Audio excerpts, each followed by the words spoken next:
হচ্ছে রাজ্যপাল এই মুহূর্তে ব্রেকিংটাও আমাদের কাছে চলে এসেছে, লোকসভার জায়গায় lokSabha.rajbhavan.kolkata@gmail.com, মানে পিস রুম, সেই পিস রুম যদি নাও কেউ অ্যাক্সেস করতে পারেন তার জন্য রাজ্যপাল কমপ্লেনের জন্য মেল বক্স খুলে দিলেন।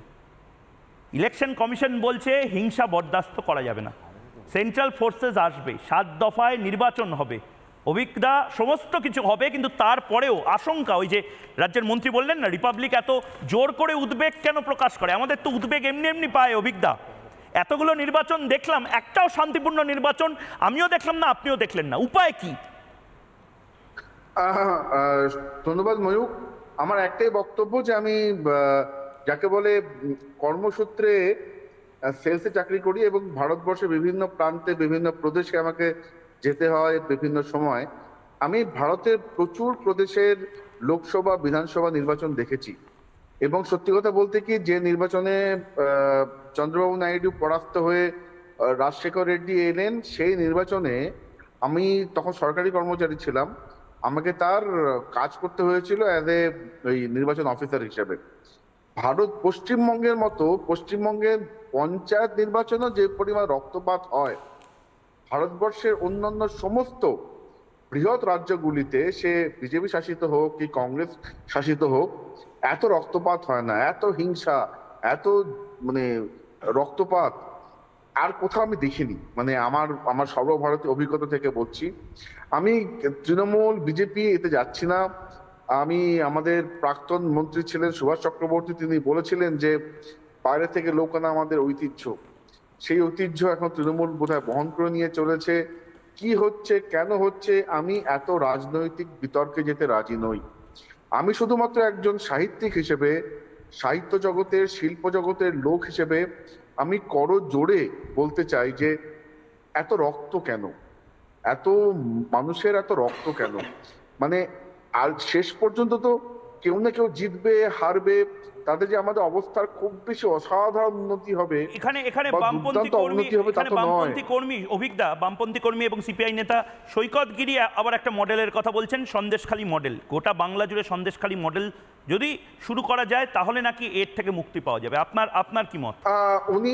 আমি নাই কোন রকম মডেল যেতে চাই না। উনি সন্দেশখালী মডেল নিশ্চয়ই বলছেন, নিশ্চয়ই নন্দীগ্রাম মডেলও দেখেছেন। আমরা কোনো না কোনো মানে সিপিএম এর কোনো না কোনো লিডার বিভিন্ন মডেল দেখেছেন, তৃণমূল বিভিন্ন মডেল দেখেছে। আমি কোনো মডেলিং এ যেতে চাই না। আমার একমাত্র করজোড়ে অনুরোধ যেন কেউ কোনো মায়ের কোল খালি না হয়। আমি শুধু অভিজ্ঞতাকে একটা কথা বলবো, একটু ব্যারাকপুরে অর্জুন সিংকে বলবেন যাতে ব্যারাকপুরে কোনো মায়ের কোল খালি না হয়। ব্যারাকপুর কেন, পশ্চিমবঙ্গের মানে একদম তৃণমূল সব উদাহরণ আনলেন, একটু বিজেপিটা মনে হয় মিসিং হয়ে যাচ্ছে কোথাও কোথাও। অর্জুন সিংকে না বলে এগুলো তড়িৎ বন্দ্যোপাধ্যায়ের লেগাসিকে জিজ্ঞেস করো, একটু বিজেপি রেফারেন্স কি বানিয়েছে ব্যারাকপুরটাকে নিজেরা জানে, লোকে জানে, সব ইতিহাস খুঁজে দেখো। সাহেব আমি বিজেপি তৃণমূল কংগ্রেস একদম এটাই সঠিক লাইন, আমরা সবাই তাই চাই। করজোড়ে অনুরোধ একদম আমাদের আলটিমেটলি আমরা কারো না কারো সন্তান, আমরা কোন পার্টির লোক, কোন পার্টির সমর্থক, তার আগে আমি কোন বাংলা মায়ের ছেলে না। শুধু তাই নয় অভিকবাবু, যেহেতু দেবাশিস ঘোষ অনেকক্ষণ থেকে বলার চেষ্টা করছিলেন, অভিকবাবু শুধুমাত্র দলমত নির্বিশেষে না, আজ আমি একেবারে স্পেসিফিক বলছি, তৃণমূল কংগ্রেসেরও কোনো কর্মী যদি আপনার ওয়ার্ড থেকে, আপনার সাব ডিভিশন থেকে, ব্লক থেকে যদি জবাব চায় বাংলা দেখেন, যদি আপনার অস্বস্তি হয়, ভয় হয়, নিজের নাম প্রকাশে অনিচ্ছুক হন, আপনি নাম না প্রকাশ করে আমাকে জানান। কিন্তু আমি চিন্তিত আপনাদের জন্য, কারণ নেতাদের কিছু যায় না, আমে দুধে মিশে যাবে, আটি গড়াগড়ি খাবে। দেবাশিস ঘোষ, এখান থেকে আমি বলতে চাইছি, তুমি যে ক্লিপিংসটা দেখাচ্ছিলে, যারা বলছিল প্রতিবাদ প্রতিশোধের কথা বলছিল, মানে এই যে নেতারা, মানে কীট পতঙ্গের মতো যে নেতারা, তারা মানুষকে উস্কে দিচ্ছে, আমার বক্তব্য হচ্ছে যে নির্বাচন কমিশনকে এখানে স্ট্রিক্ট হতে হবে। আমরা টিএন সেশনকেও দেখেছি। আচ্ছা অভিকবাবু, আপনি যেহেতু অনলাইনে আছেন, আপনি বলে নিন অভিক সরকার, বলে নিন। হ্যাঁ, আমি বলতে চাই যে আমি যে পর্যায়ে আছি, চাকরি বাকরি করি, আমাকে বিভিন্ন বিভিন্ন পার্টির উচ্চ পর্যায়ের নেতাদের সঙ্গে কথা বলতে হয়, দেখতে হয়, তাদের মধ্যে সক্ষতা কিন্তু দেখবার মতো। আমি জানি না কেন যারা তৃণমূল স্তরে একদম পুরো মাটির লেভেল রাজনীতি করেন, তাদের মতো এত এনিমিটি, এত শত্রুতা, এত বিদ্বেষ কোথা থেকে আসে।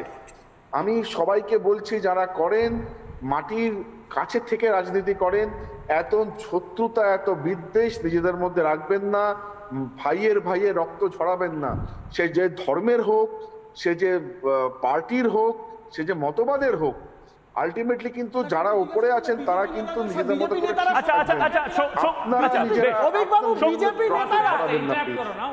শঙ্কুদেব ছোট করে আপনার দেবাশিসদার কাছে আমার নাম ছোট করে বলছি অভিকবাবু নমস্কার, আপনার সুচিন্তিত মতামতের জন্য আমি আপনার সাথে একটা পয়েন্টে একমত।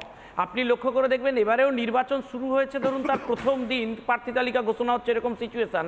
প্রথম যে মৃত্যুটা হয়েছে সেটা তৃণমূল কংগ্রেসের নিজেদের গোষ্ঠীদ্বন্দ্বের তৃণমূল কংগ্রেস কর্মী।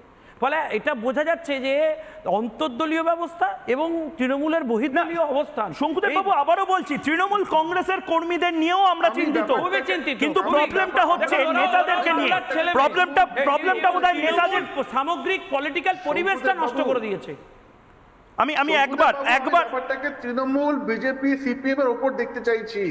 আমি দেখতে চাইছি পশ্চিমবঙ্গের একজন সাধারণ জনসাধারণ। অভিকবাবু এই মুহূর্তে সিউড়ি থেকে একদম আচ্ছা অভিকবাবু আপনি শুনতে পাচ্ছেন না, যেহেতু আপনার একাধিক তার জন্য আজকে এই পরিস্থিতি তৈরি হয়। তাদের দলে সেনাপতি থাকে একদম এই মুহূর্তে সিউড়ি থেকে অসিত চন্দ্র টেলিফোন লাইনে রয়েছেন। অসিত বাবু, যদি আপনি আমাকে শুনতে পান, আপনার মতামত দিন। আমে দুধে মিশে যেতে পারে, বড় বড় নেতাদের কিচ্ছু হবে না হয়তো, এটা আপনারাই বলেন। কর্মীদেরকে কি করে বাঁচানো যাবে? আমাকে আপনাকে কি করে বাঁচতে হবে? অসিত বাবু এই মুহূর্তে আমাদের সঙ্গে টেলিফোন লাইনে নেই। আমি একই প্রশ্ন দেবাশিস দা, আপনি যেখান থেকে শেষ করছিলেন সেখান থেকে শুরু। আমি আবার সেটা বলছি যে এই যে আমি দুধে এক হয়ে যাবে বলছে, সেটাই তো আমি জনগণকে আপনার বলার চেষ্টা করছি। এটাকে তুমি ইউটিউবিয়ান বলছিলে, যে আসলে চিনতে হবে কারা দাঁড়াচ্ছে, তারা কি, তাদের উদ্দেশ্য কি করতে তারা যাচ্ছে। আর প্রথম কথা, সন্দেশখালী মডেলের কথা বারবার বলা হচ্ছে। সন্দেশখালী মডেল হতে পারে। নির্বাচন কমিশনকে অনেক বেশি স্ট্রিক্ট হতে হবে। নির্বাচন কমিশন এর থেকে বেশি কি স্ট্রিক্ট হবে? আজকে এই যে তুমি এক্ষুনি যে বাইটগুলো দেখাচ্ছিলে, এই যে উস্কে দেওয়া বাইট সাধারণ মানুষকে যেভাবে উস্কে দেওয়া হচ্ছে, এর মধ্যে কোনো রাজনৈতিক বক্তব্য ছিল না। এই যিনি বলছিলেন কীট পতঙ্গের মতো, প্রতিশোধ আবার কি? এটা তো লোকসভা ইলেকশন হচ্ছে, এখানে প্রতিশোধ কি? এখানে তো তার কি নীতি আছে? না, উনি বলছেন প্রতিবাদ হবে, প্রতিরোধ হবে, প্রতিশোধ হবে। এই যে অভিষেক বন্দ্যোপাধ্যায় নির্দিষ্টভাবে তিনটে কথা বলছেন। আমি সরি টু সে, উনি বোধহয় রাজনীতিটা বোঝেন না, বা কেউ ওনাকে এসে বসিয়ে দিয়েছেন উপর থেকে, উনি রাজনীতিটা বোঝেন না। এইটা হচ্ছে এমপি ইলেকশন। যে লোকগুলো ইলেকশন দিতে যাবে তারা আইন প্রণয়ন করবে, রাজ্যের জন্য কাজ করবে, দেশের জন্য কাজ করবে। এটা কোনো নিজের সম্পত্তি বাড়াবার কাজ নয়। কিন্তু এখানে নুসরাত জাহান কি দেশের জন্য কাজ করেছেন? ঠিক মহুয়া মৈত্র দুবাইয়ের জন্য কাজ করেছেন। মানুষকে এটা বুঝতে হবে, এই ধরনের নেতা বা নেত্রী যারা হয়তো এখন হয়তো ধরুন ওই ফ্ল্যাশ লাইটের আলো দেখতে পাচ্ছেন না, এখানে এসে ফ্ল্যাশ লাইট দেখতে চাইছেন, তাদেরকে সরিয়ে ভালো মানুষকে, নীতিনিষ্ঠ মানুষকে জয়যুক্ত করতে হবে। শুধু একটা জিনিস, আমি আবার ওইদিকে যাওয়ার আগে, আমি অন্যদিকে যাওয়ার আগে আপনি একটা কথা খুব উল্লেখযোগ্য, বারবার আমাকে পিসিআর থেকে বলা হচ্ছে, আপনি একটা কথা বলছেন ইলেকশন কমিশনকে আরো কঠোর হতে হবে। ইলেকশন কমিশন, আমি বললামও যদিও, ইলেকশন কমিশনকে আর কত কঠোর হতে হবে দেখুন। পাল্টা দেখুন, ইলেকশন কমিশন মাসল পাওয়ার নিয়ে, পেশি শক্তি নিয়ে ঠিক কি বলেছেন, কি চড়া সুরে কথাটা বলেছেন, শুনুন। तो मेनली 4 चैलेंजेस हमारे पास हैं, 4 M's: muscle, money, miss information and MCC violations. Muscle power को कंट्रोल करने के लिए adequate number of CAPF would be diploid. चुनावों में हिंसा का कोई स्थान होना नहीं चाहिए और ब्लड बाथ बिल्कुल नहीं होना चाहिए। जहां भी हिंसा बची है, चाहे वो प्री पोल हो, चाहे वो ड्यूरिंग कैंपेनिंग हो, चाहे वो पोस्ट पोल हो, we are committed to kind of be very very alive to this situation. हमने बड़ी सख्त ताकीद दी है कि डिस्ट्रिक्ट मजिस्ट्रेट्स, एसएसपीज अपने एरिया में हिंसा को ना होने दें।